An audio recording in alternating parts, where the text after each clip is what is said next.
Are there any Asian superheroes out there? If so, are they even any good? Or are they just caricatures of Asian stereotypes? Wait, do people even want there to be Asian superheroes?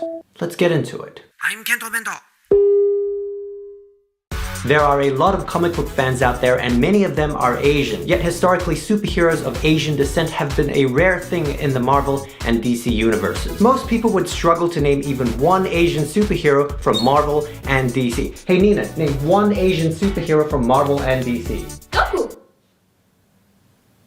With movies like Captain America Civil War, Batman vs Superman, and Deadpool already having broken several box office records this year, superhero movies are only getting more popular. And you know, you have the first female solo superhero film in quite some time coming out in 2017 with DC's Wonder Woman, and the first black solo superhero film coming out in 2018 with Marvel's Black Panther. Makes me wonder when we'll see the first Asian solo superhero film on the big screen. But we're a long ways off, because first we actually need a successful and popular Asian superhero in the comics, and thus far it's not clear if we even have one. Well, you be the judge. Here are 10 Asian superheroes from Marvel and DC. Let us know at the end how many you've even heard of.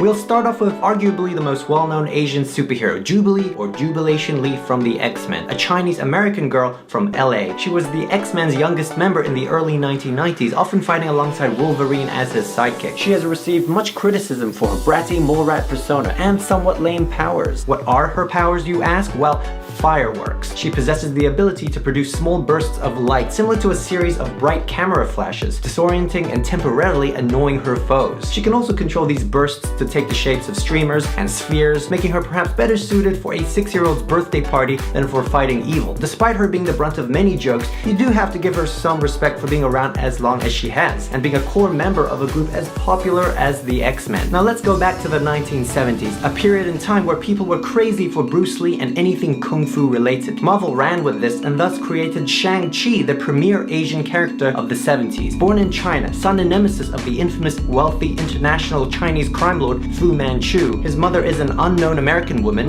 that his father genetically selected. Okay, kinda creepy. Shang-Chi has no superpowers but is an expert in all forms of martial arts. He is a second-tier character, but he was pretty damn popular, becoming a top-selling title for Marvel. Okay, as cool as it is to have a somewhat prominent Asian superhero in the comics, Shang-Chi is unfortunately as stereotypically Asian as you can get. In the 1970s, you also had the introduction of this Asian superhero, Sunfire. Can you guess where he's from? Sunfire? Oh look, there appears to be a red circle on his head. I could never guess that he's actually from Japan. Yay for overt Asian symbolisms. This guy's name is Shiro Yoshida and is Japan's premier superhero. Born to a mother who suffered radiation poisoning due to exposure to the Hiroshima atomic bomb, he became a mutant possessing solar radiation powers. He can generate superheated plasma of 1 million degrees Fahrenheit, which he can blast from his hands. He is also well versed in the martial arts because Asian. Whenever the X-Men are in the Eastern Hemisphere and need some major shit blown up, Sunfire is often their go-to guy. At this point, if you're thinking, I'm just gonna be going through characters that seem like they belong to the Justice League of Asian stereotypes, fear not, because the next Asian superhero isn't Asiany at all. He's Ryan Choi, and he is super smart. He gets good grades, and his superpower is that he can be very small. Okay, let me start again. It's actually not that bad. Ryan Choi could be quite the ladies' man at times. This superhero is from Hong Kong. He received his doctorate in nuclear physics from Hong Kong University and became the protege of the atomic scientist Ray Palmer, who is the superhero The Atom. The Atom is a superhero who can shrink to a subatomic size, much like Marvel's Ant-Man. Ryan Choi eventually became the Atom himself with Palmer's blessing. This is pretty noteworthy because this is the first time an Asian guy took over the mantle of an existing superhero with an already established fan base. Too bad he only appeared in 78 issues before being killed off by the assassin Deathstroke. His death became the subject of racial controversy as he had been one of the few high-profile Asian characters in the DC universe. As you'll see, Asian characters taking over the mantle of existing superheroes will be an ongoing theme in this video, like this next Asian superhero, Cassandra Cain. You can tell from her name she's a halfie, with a white dad and a Chinese mom, both crazy badass assassins, so it's no surprise she became a master assassin herself. Also no surprise, she had parental issues and psychological psychological trauma, leading to her making her way to Gotham and subsequently being adopted by Bruce Wayne, aka Batman. Under Batman's watch, she became Batgirl, with some referring to her as the Asian Batgirl. She's a very popular character with a solid fan base, which isn't that surprising since it was during the everyone loves hot Asian martial artist chicks phase, a phase one may argue is still ongoing. Continuing this idea of hot Asian martial artist chicks, we have Psylocke. Now this is a controversial entry because technically she isn't Asian. Her real name is Elizabeth Betsy Braddock, and originally she is a blonde-haired girl from Essex, Great Britain. She is a mutant with vast telepathic and telekinetic powers and a longtime X-Man. Psylocke had her soul transferred into the body of a Japanese female ninja, and now she's a white girl in an Asian girl's body who has purple hair, no pants, and a butt floss. She still has her British accent though. She's played by Olivia Munn in the most recent X-Men movie, X-Men Apocalypse. Wait, should we be outraged? Is this another example of whitewashing in Hollywood? Well, I guess it's kind of okay since Olivia Munn is actually half Asian, was raised in Tokyo, and speaks fluent Japanese. So you may be wondering, is there an Asian superhero who's undeniably Asian, not half-caste, wasn't killed off prematurely, not stereotypically Asian, and who isn't lame? Well, yes there is. Kamala Khan, the second Miss Marvel who made her debut in 2013.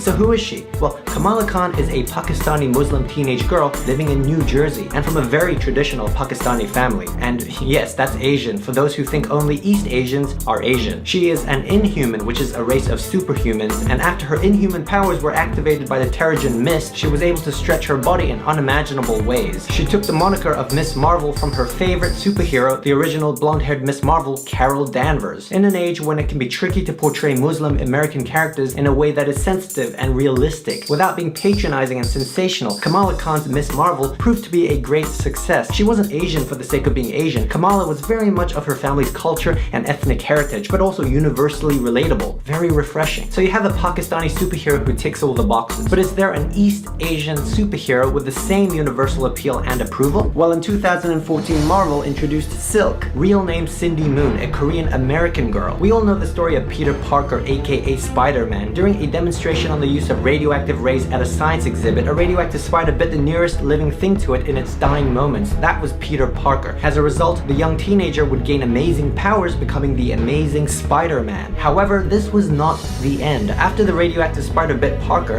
it managed to bite another young student before dying, Cindy Moon. Cindy's abilities manifested and she was not able to control them. The reason we haven't heard of Cindy Moon until recently is because she was being locked away in a bunker to protect her from the supervillain Morlun. I'm not going to get into the details, but thanks to Spider-Man, she was eventually free. She was given the name Silk and actually has more impressive abilities than Spider-Man himself. Cosmopolitan referred to her as Marvel's badass Asian American superheroine with Spidey sense, and just about everyone agrees as she has quickly become a fan favorite. Now, the majority so far on this list have been badass Asian chicks you can be proud of, but what about Asian guys? Ryan Choi didn't fall too deeply into the Asian stereotypical mold, but he didn't last. The Atom also perhaps isn't a top-tier superhero that everyone's heard of. The question is, would Marvel or DC let one of their top-level superheroes be an Asian dude? Well, Marvel said yes. In 2015, we were introduced to a Korean Hulk. Bruce Banner is gone, and the new Hulk is a Korean American named Amadeus Cho. I would say he's the first major Asian superhero, and that in itself is pretty epic. The Hulk was transferred from Bruce Banner to Amadeus in order to prevent a radiological meltdown. It makes sense if you read the comics. New Hulk Amadeus Cho now fights gamma monsters while traveling cross-country with his sister Maddie in a flying Korean barbecue truck.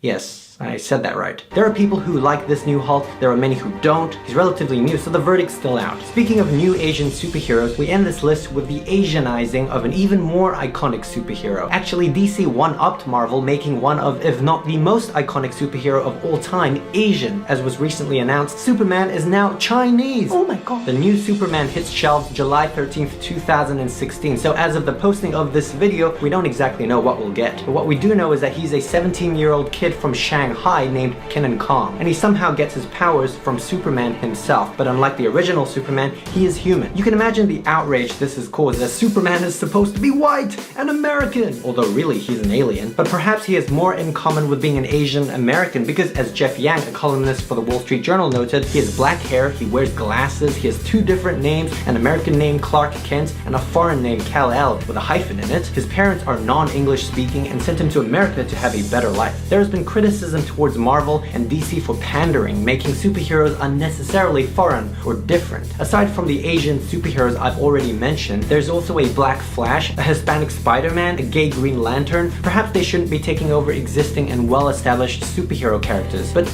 built up from scratch. What do you think? Is this diversity for the sake of diversity, or are you a fan of this direction? And how do you feel about the evolution of Asian superheroes over time? Tell us what you think. Alright, thank you so much for watching. It's my first comic-related video, and who knows, I might even do one on Asian supervillains. If you enjoyed this video, please like, share, comment, and of course, for more Asiany videos, don't forget to subscribe.